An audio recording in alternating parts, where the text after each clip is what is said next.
안녕하십니까? 네, 판례로 만나는 정치관계법, 판정법 진행을 맡은 최영일입니다.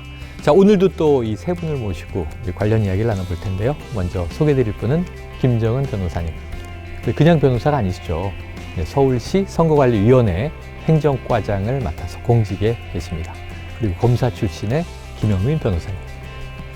자, 서울신문의 허백윤 기자님, 이렇게 세 분 나오셨습니다. 안녕하세요. 안녕하세요. 네, 오늘은요, 이 매번 선거 때마다 항상 등장하는 이야기입니다. 바로 이 뇌물비리 관련 문제. 이거 뭐 선거 때마다 왕왕 존재해왔죠. 항상 문제가 됐고 또 당락을 결정하는 사안이 되기도 했습니다. 자, 그러면 판례로 만나는 정치관계법 지금 시작합니다.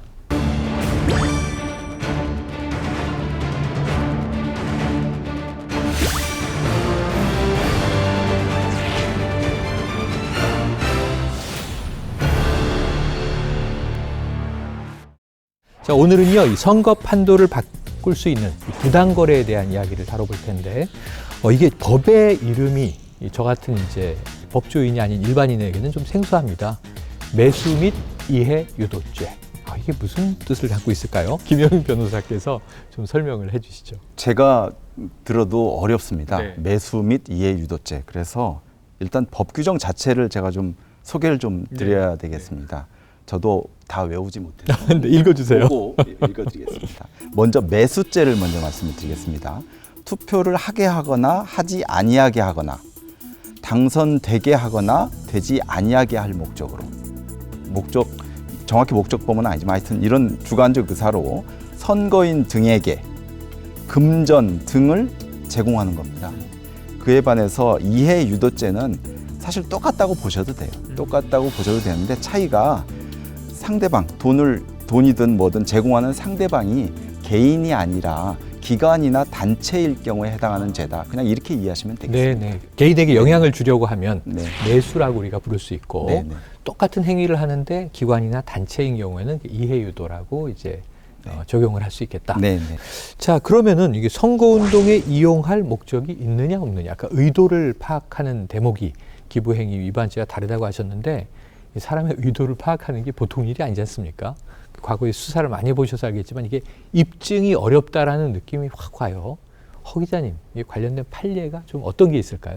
법 조항 자체를 보면 저희가 3편에서 다뤘던 기부행위는 공직선거법 112조에 이제 명시가 돼 있는데, 뭐라고 돼 있냐면 선거구민 등에게 금품을 주는 행위를 기부행위로 이제 규정을 해서 그걸 금지를 하고 있습니다.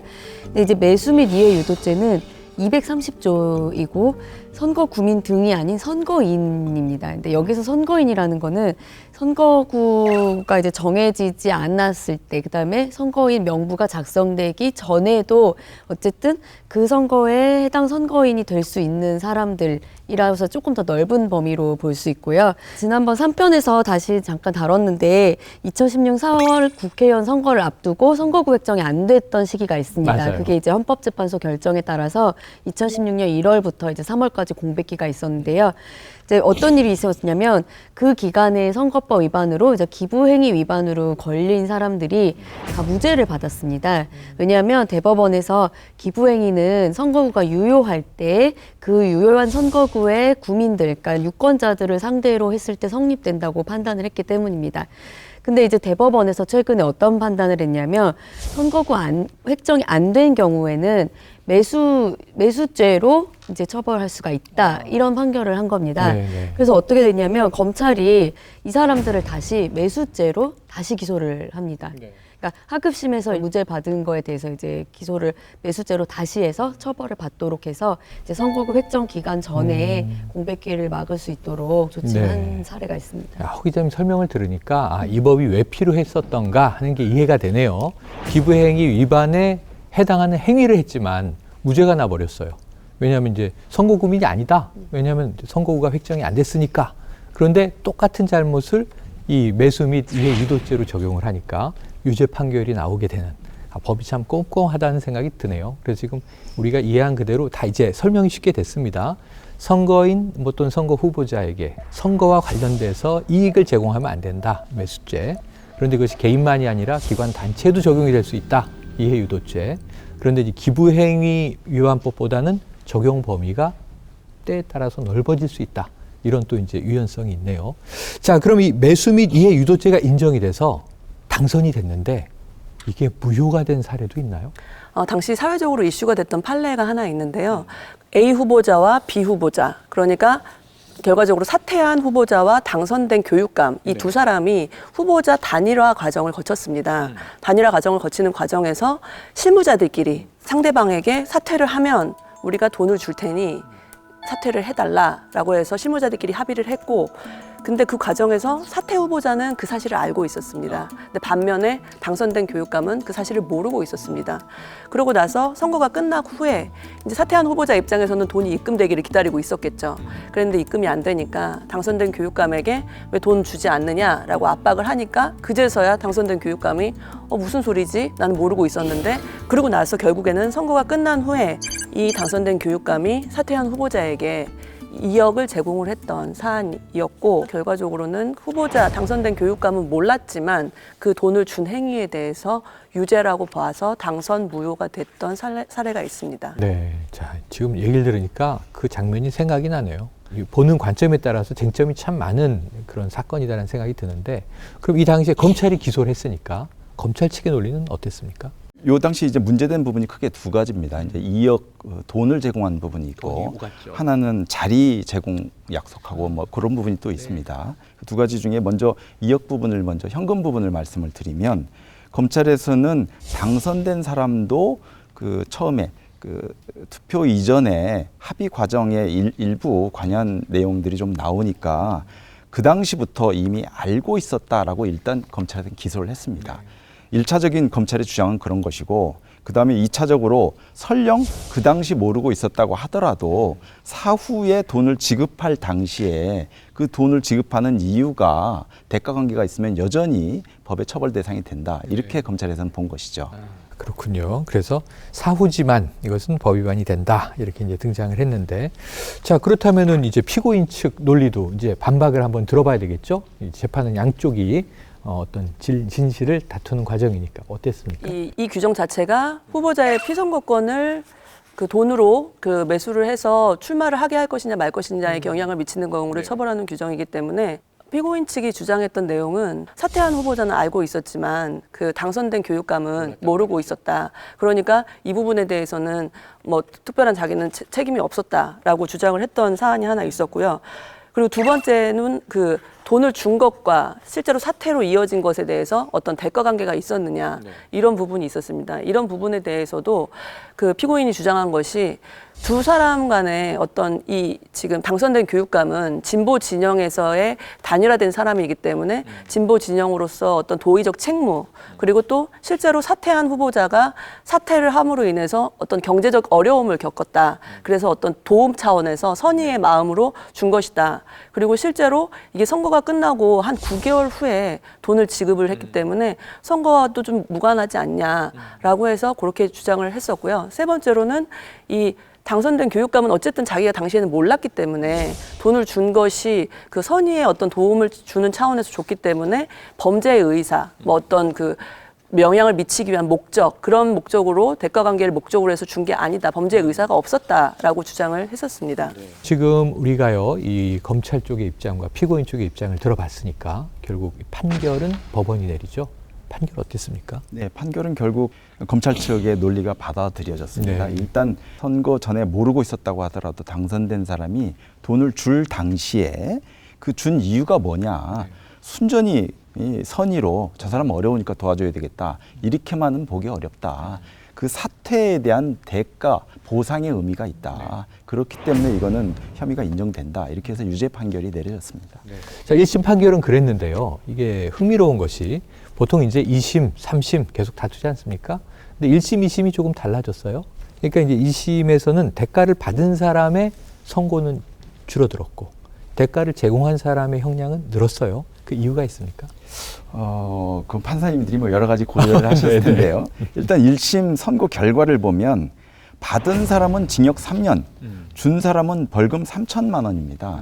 보통 뇌물죄에서 준 사람과 받은 사람 형량이 이렇게 크게 차이 나는 건 약간 좀 이례적인 것 같아요. 일반적인 뇌물죄로 보더라도. 그래서 2심에서는 그런 걸 약간 조정하는 측면이 좀 있지 않았나 싶은데, 결과적으로 2심에서는 받은 사람은 징역 1년 6월, 준 사람은 징역 1년. 그러니까 받은 사람은 오히려 줄어들고 준 사람은 약간 늘어서 약간 이렇게 균형이 좀 맞춰졌습니다. 그 이유를 좀 약간 좀 네네. 보완해서 보면 일단 준 사람 일단 그 동기를 굉장히 나쁘게 봤습니다. 일단 교육 목적 실현에 관한 이런 선거와 관련한 미수행이다. 범죄 자체가 굉장히 나쁘고 그 동기가 아까 뭐 순전히 뭐 선의에서 했다고 했는데 그렇게만 보기 어렵고 그 금액도 보통 선거 사건에서 뭐 돈이 오가고 100만 원이어도 막 구속되고 하는데 이건 뭐 억대이기 때문에 사안 자체 하여튼 무지중하다. 이렇게 이제 판단을 하신 거고 받은 사람은 준 사람에 비해서 사실 1심에서 너무 준 사람과 받은 사람 차이가 너무 컸기 때문에 그런 걸 약간 좀 조정한 측면도 있는 것 같고 그리고 그 받은 돈을 결국은 이제 선거 관련한 여러 가지 그 부채 이런 데 사용했다. 이런 점들을 좀 고려해서 형을 좀 조정한 것으로 보입니다.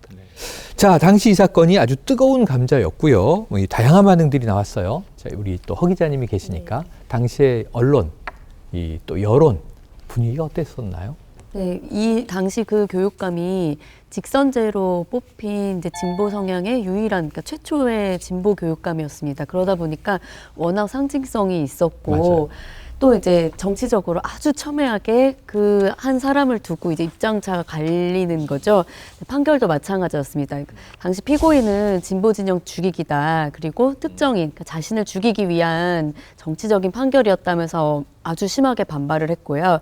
그다음에 정치권, 교육계, 뭐 시민사회 단체 모두가 보수와 진보로 완전히 나뉘어가지고 정말 극단적인 반응을 보였습니다. 네. 자, 이게 여러 해 전 일이지만 이 쟁점은 아직 사라지지 않은 것 같아요. 그래서 김 과장님, 그러면 지금 남아있는 쟁점도 있을 것 같고요. 어떤 문제들이 남아있습니까?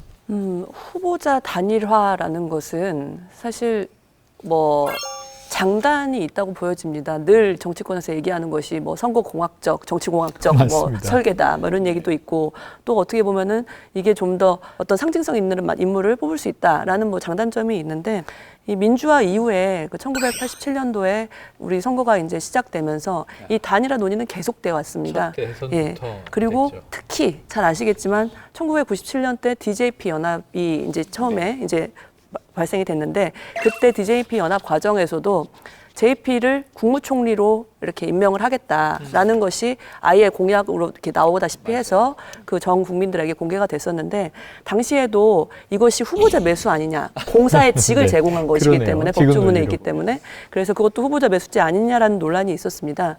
그래서 당시에 판단을 하기로는 선거에서 연대한 정당이나 정치 세력 간에 충분히 선거 후에 연합정부를 구성할 것인지에 대한 어떤 논의나 그런 부분들에 대해서는 정치적 합의를 할 수가 있고 그리고 또 그 사안에 대해서 유권자들에게 공개적으로 공표를 한 내용이기 때문에 이것은 뭐 후보자 매수죄라고 보기는 어렵다라고 판단을 했었습니다. 그래서 실제로 선거관리위원회에서는 이렇게 그 선거 처리되면 어떤 단일화 과정이나 이런 부분에 대해서 좀 예의주시하게 되고 뭐 헌법재판소에서는 뭐 일정한 경우에 선거 비용을 보전해주는 부분은 좀 예외적으로 그게 매수가 아니라고 볼 수도 있다라고 하지만 선거관리위원회 입장에서는 그것도 선거 비용을 보전을 해주는 행위도 매수라고 볼 수가 있거든요. 네. 그래서 법률적 판단에 아주 좀 골치가 아픈 편입니다. 네. 그럼 남은 과제, 이 판례에 혹시 김 변호사님 뭐 덧붙이실 거 있으신가요? 남은 과제라고 하기는 그렇고 아까 네. 이제 요 판례에서 문제됐던 이제 사항이 현금 제공한 부분하고 네, 또 네. 하나는 자리 제공한 부분이라고 맞습니다. 두 가지 자리도 얘기가 나왔죠. 자리에 대해서는 좀 보완해서 말씀을 좀 드리겠습니다. 부위원장 자리 하나를 주기로 하는 부분이 있어요. 네. 그런데 이제 그 부분에 대해서 피고인은 변명을 하기를 부위원장 자리는 그게 자기가 주고 말고 할 게 있는 게 아니고 그 자문위원들 내부 호선 방식으로 돼 있습니다.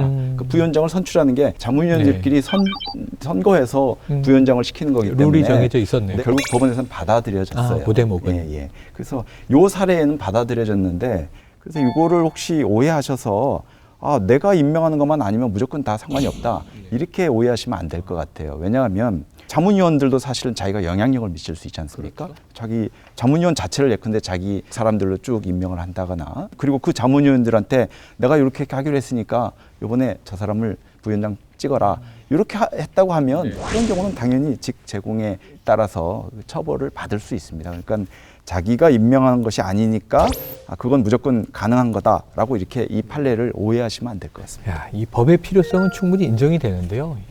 이게 적용이 쉽지가 않다는 생각이 드네요. 직접 영향력을 행사하는 것뿐 아니라 간접적으로 하는 것까지도 들여다볼 수 있어야 하고 그걸 판단할 수 있어야 되니까.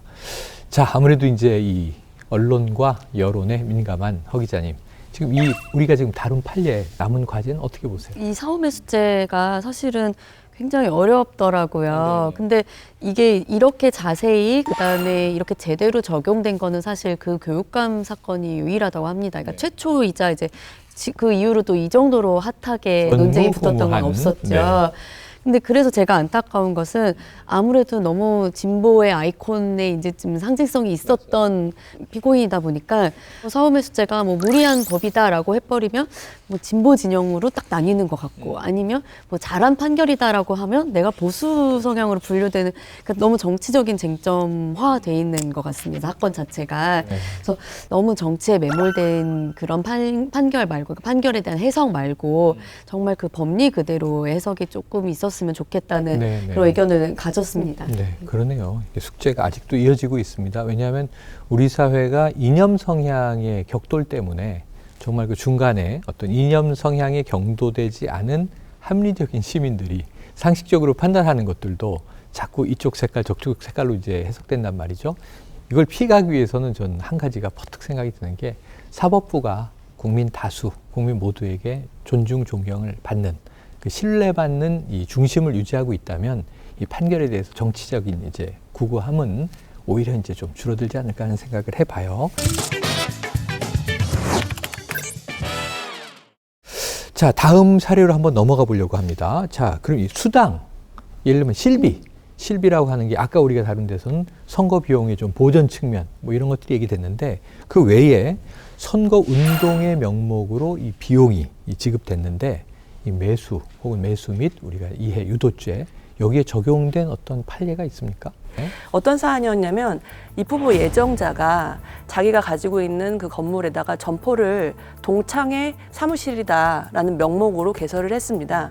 개설을 해서 자기 지인들뿐만 아니라 주변 사람들을 선거 운동원으로 채용을 하게 됩니다. 그 사람이 이제 출마를 하려는 의사를 가지고 있는데 지역에서 인지도가 되게 낮은 사람이었던 거예요. 그러니까 이제 거기를 그 거점으로 해서 선거 운동원들을 동원을 해서 선거구의 그 권역별로 이렇게 인원을 할당해서 유권자들의 동향을 파악하고 그리고 선거구민을 만나면서 선거구민들에게 자기를 홍보하게끔 하면서 활동비를 법정 수당 실비 외에 활동비를 지급해서 유죄를 받았던 사안입니다. 그렇죠. 이게 대법원 판례였던 거죠? 예. 네, 대법원 판결까지 다 나왔던 판례입니다.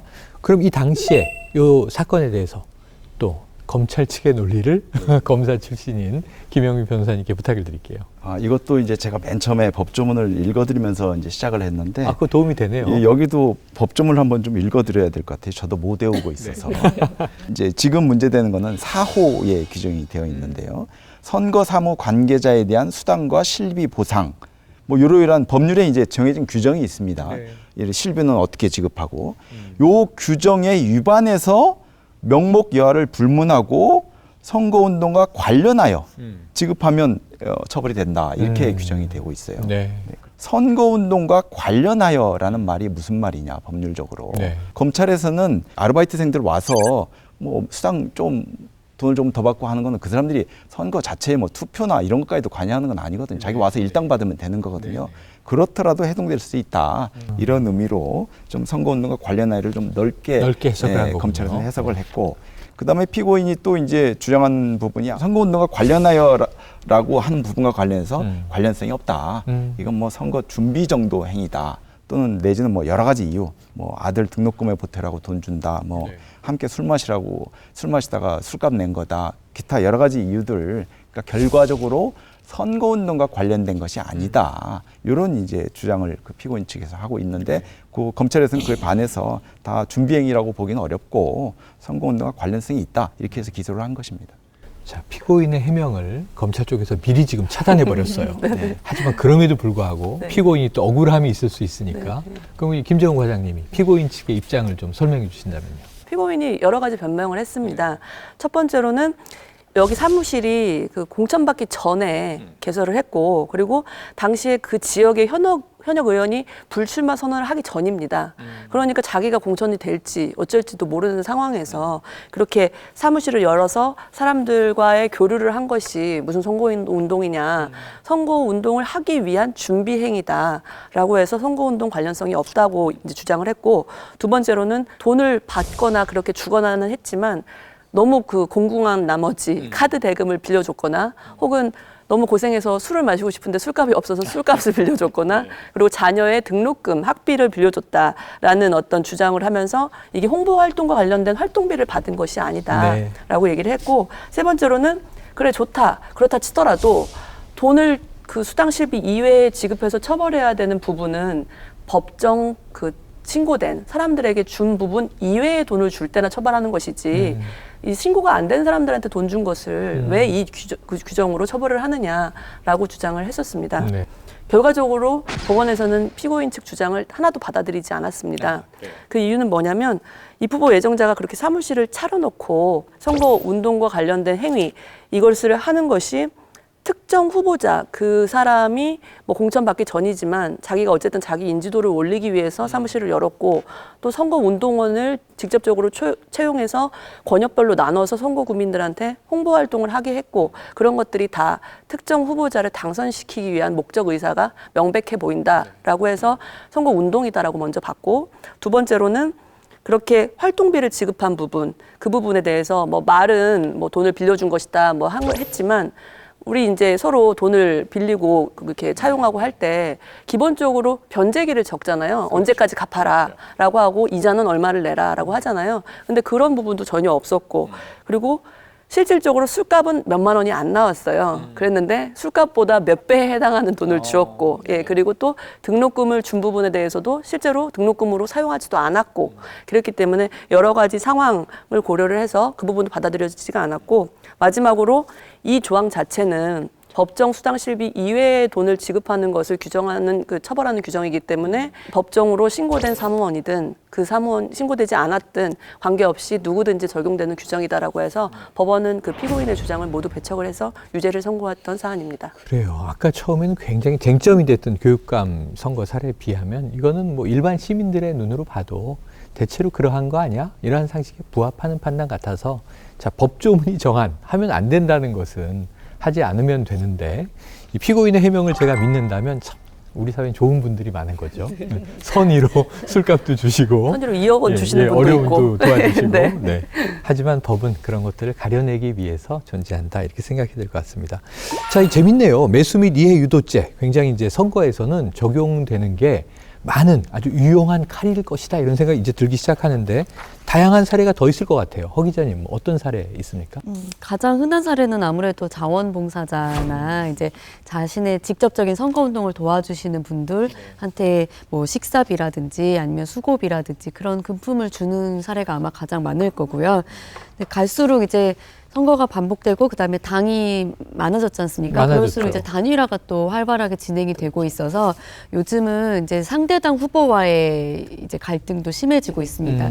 실제로 그 6.13 지방선거에서 한 광역단체장 그 후보로 나섰던 야권 후보 두 사람이 이제 서로 공방을 벌인 적이 있었는데, 한 후보가 이제 그 A 후보가 나한테 부지사직을 제안하면서 단일화하자고 했다라고 폭로를 한 거예요. 지자체군요. 예. 아, 지방선거니까 지자체죠. 제안을 했다는 B 후보는 아니다, 나는 A 후보가 사퇴할 거를 전제로 한 게 아니고 그냥 우리가 열심히 선거운동을 같이 하다가 내가 이기면 네가 부지사를 해라, 이렇게 한 거다. 그러니까 아까 말씀하셨던 DJP 연대처럼 네. 연정을 해서 부지사를 시켜주겠다는 얘기다. 그런 의미였지. 너를 사퇴시키고 내가 하겠다는 게 아니라, 왜냐면 사퇴를 제안했을 때는 이제 법적으로 문제가 되기 때문에 그런 식으로 해명을 했는데, 결과적으로는 두 분 다 이제 단일화는 당연히 하지 못했고, 그다음에 검찰에서도 무혐의 처분을 받았습니다. 그다음에 또 다른 사례는 이제 기초단체장인데요. 이번에는 한 기초단체장 후보가 그 자치시에 있는 공무직 노조라고 해서 뭐 청원 경찰이나 아니면 시에 소속된 예술인들 이런 사람들이 모인 노조가 있었나 봅니다. 근데 공무직 노조에다가 여러분들의 퇴직금을 150%를 지급하겠습니다라고 공약을 내건 겁니다. 그러니까 평소에는 이제 기본급의 100%를 주고 있는데 거기다 50%를 더 얹어서 주겠다라고 약속을 했고요. 이게 알려지면서 이거는 그 매수한 거 아니냐, 매수 및 이해유도제 적용되는 거 아니냐라고 해서 선관위에서 이제 법리 검토까지 들어갔습니다. 근데 이제 선관위에서 검토를 한 결과 이건 이제 선거 운동을 할 수 있는 단체였기 때문에 괜찮았다 이렇게 결론을 냈습니다. 자, 이 매수권과 관련해서 뭐 다른 좀 흥미로운 보태주실 배경이라든가 또 다른 사례라든가 뭐 어떤 게 있을까요? 이 판례에 적용된 매수 및 이해 유도제 안에 실질적으로 수당 실비 제공되는 부분은 이제 135조 규정이 있는데 네. 이 규정이 사실은 원래부터 있었던 건 아닙니다. 네. 그래서 입법 배경을 좀 설명을 드리면 이 규정이 없었던 때에는 실질적으로 선거 때 자원봉사자로 이렇게 활동했던 분들한테 돈을 줬을 때 처벌이 어려웠습니다. 왜냐하면 규정이 없었기 때문에. 네. 그랬는데 어쨌든 금품이 오고 가는 건 맞기 때문에 자원봉사자면 순수하게 돈을 안 받고 해야 되는데 자원봉사인데 말이죠. 그래서 선관위에서는 기부행위로 그 고발을 했었습니다. 그랬는데 그 법원에서 판단하기를 기부행위라는 것은 선거 구민들에게 무상으로 뭔가를 제공을 해야 되는 것인데 이 사람들은 실질적으로 선거운동을 하긴 하지 않았습니까? 그렇죠. 활동을 했죠. 그렇죠. 그러니까 활동비 명목으로 돈을 준 것이니까 그 노무에 대한 대가다. 그러니까 무상으로 뭔가를 준 것이 아니다라고 해서 기부행위 위반죄가 성립되지 않는다라고 해서 전부 무죄가 났었습니다. 그러고 나서 이 규정이 도입이 됐는데요. 이 규정이 도입이 되고 나서 재미난 그 에피소드가 뭐냐면 실제로 지금 선거철에서도 벌어지는 것들인데 사무실에서 열심히 이제 자원봉사자와 법정 선거사무원들이 일을 하시다가 점심시간이 딱 되면 이제 법정 선거사무원들은 이제 사무실에서 이렇게 식사를 하시는데 자원봉사자 분들은 이제 그렇게 실비를 받으면서 하실 수가 없기 때문에 따로 식사를 해야 되는 그런 약간 아이러니한 상황이 벌어지기도 밥을 합니다. 사줘도 안 되는 건가요? 그렇죠. 자원봉사자들에게는. 그렇죠. 야, 예, 예. 참 힘들겠다, 그죠? 그게 현장에서도 후보자들이 가장 어려움을 호소하는 게 바로 그런 거예요. 그러니까 인간적으로 인간적으로. 나를 위해서 이렇게 도와주는데 예를 들어 뭐 작년에는 대선이 5월에 치러졌지만 뭐 12월에 대선이 열리거나 아니면은 총선도 뭐 3, 4월에 선거운동을 하면은 네네. 아직 춥지 않습니까? 그 추운 날 밖에서 하루 종일 이제 선거운동을 도와주시는 분들한테 밥도 한 끼 못 사는 게 말이 되느냐라고 실제로 국회의원들도 입법을 하는 의원들도 그렇게 호소를 합니다. 그리고 정말 선의로 도와주는 사람을 찾기가 현실적으로 너무 어렵다고 해요. 그러니까 그래서 이제 선거사무원 등록해서 이제 최소한의 돈을 주지만 사실은 그 돈조차도 너무 부족한 것 아니냐라는 불만이 현장에서는 많이 나옵니다. 네, 한국인의 정서라는 게 있어서 정의 정서 이런 거에 너무 야박하게 우리가 이렇게 선거 행위를 해야 되는가 하는 뭐 고민도 있으시겠지만 사실 우리는 더 많이 깨끗해져야 돼요. 그래서 이 법이 이렇게 엄격한 거죠. 결국은 선거가 맑아지면 앞으로 또 이런 법들이 이제 사라지거나 이제 무용하게 될 시기가 오겠죠. 오늘 아주 흥미진진한 얘기고 이건 선거가 또 다가오고 있습니다. 뭐 1년여 남았습니다. 자, 이 뇌물죄 중에 일부 이 매수 및 이해 유도죄 알아봤는데 오늘 저는 아주 확실하게 좀 공부가 됐고 아마 이 지금 보고 계시는 시청자들에게도 이런 것이다. 이래선 안 된다. 또 이건 괜찮다. 아마 이 구분 기준이 명확해졌을 것 같아요. 자, 끝으로 오늘 시간을 마무리하면서 한 말씀씩 총평을 들어보죠. 허 기자님. 네, 기부행위랑 마찬가지로 매수 및 이해 유도죄도 결국은 금품이 오가는 문제이기 때문에 사실은 유권자들 입장에서는 가장 용납하기 어려운 게 바로 돈 선거인 것 같습니다. 그래서 그 후보자들이 뭐 여러 가지 사정이 있겠죠. 정말 경제적으로 어려운 후보자를 선의로 도와줬든지 아니면 나를 위해서 발벗고 뛴 자원봉사자들 위해서 밥 한 끼 사줬든지 뭐 나름의 사정들이 왜 없겠습니까? 그렇지만 유권자들로서는 정말 용납하기 어려운 그런 행위라는 거를 반드시 기억하시고 좀 이제 더 줄여가야 되지 않나 싶습니다.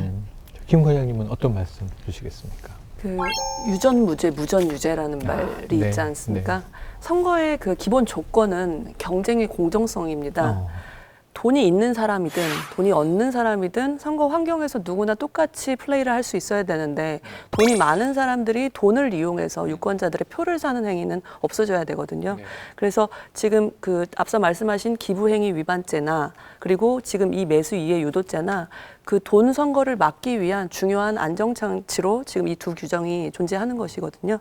그래서 유권자든 후보자든 이러한 점을 좀 명심하셔서 경각심을 가지실 필요가 있지 않나 생각됩니다. 네. 자, 한마디의 말씀이 천금 같으신 김영미 변호사님. 한 줄 평 해주시죠. 한 줄보다는 조금 길게 말씀드려도 네. 되겠습니까? 그럼요. 네. 우리 그 형사법에 의심스러울 때는 피고인의 이익으로라는 말이 있습니다. 이게 진짜 죄를 범했는지 안 했는지 조금이라도 의심스럽다면 그건 무죄를 해라 뭐 이런 뜻이에요. 네. 그런데 선거와 관련해서도 물론 똑같이 의심스러울 때는 피고인의 이익으로라는 그 법원칙이 적용되는 것이긴 합니다만 일선에서 우리가 실제 선거에 당하여서 선거운동을 하고 할 때 어떤 마음을 가져야 되느냐. 나중에 뭐 약간 애매하면 내가 이롭게 법원에서 해석해 주겠지라고 하시지 말고 거꾸로 이해를 하셔야 될 것 같아요. 이 돈이 관련된 문제에 있어서만큼은 혹시 뭐 내가 이런 의도면 되지 않을까라고 적극적으로 해석하시기보다는 돈이 관련되면 일단 안 되는 거구나라는 네, 쪽으로 네. 먼저 생각을 하셔야 되겠다. 기본 원칙을. 매수 및 이해유도죄를 포함한 선거에 관련된 뇌물죄는 굉장히 엄격하다. 나의 그 사소한 뭐 인간적인 어떤 이런 부분을 사실은 전혀 배려해 주지 않습니다. 그래서 좋네요. 엄격하다. 이렇게 이해를 하셔야 될 것 같습니다. 팀이 상당히 팁이 의미가 있는 것이 선거와 관련해서는 의심받으면 본인은 정말 무고하고 선의였다 하더라도 이 낙인은 벗어나기 힘들어요. 말씀하신 대로 내가 선거를 뛰는 사람이라면 나는 사회적으로 유죄로 매장될 수도 있다. 이런 각오를 하셔야 정말 모든 걸 다 철저하게 아마 점검하실 수 있을 것 같습니다. 자, 이 떳떳한 후보자와 떳떳한 유권자가 되기 위해서는 이 우리가 꼭 알아야 할 법을 오늘 살펴봤는데요. 풀어야 할 숙제들이기도 하죠. 우리 사회에서. 매수, 이해유도, 또 아까 나왔던 기부행위 금지. 그러한 것들에 대한 이해가 오늘 아주 충분히 됐고요. 유권자들에게 아주 훌륭한 정보를 제공한 것 같아서 제가 다 뿌듯합니다. 선진 선거 문화를 위한 우리의 판정법, 오늘도 함께해 주신 여러분께 감사드리면서 오늘 시간은 여기서 마치겠습니다. 고맙습니다. 감사합니다.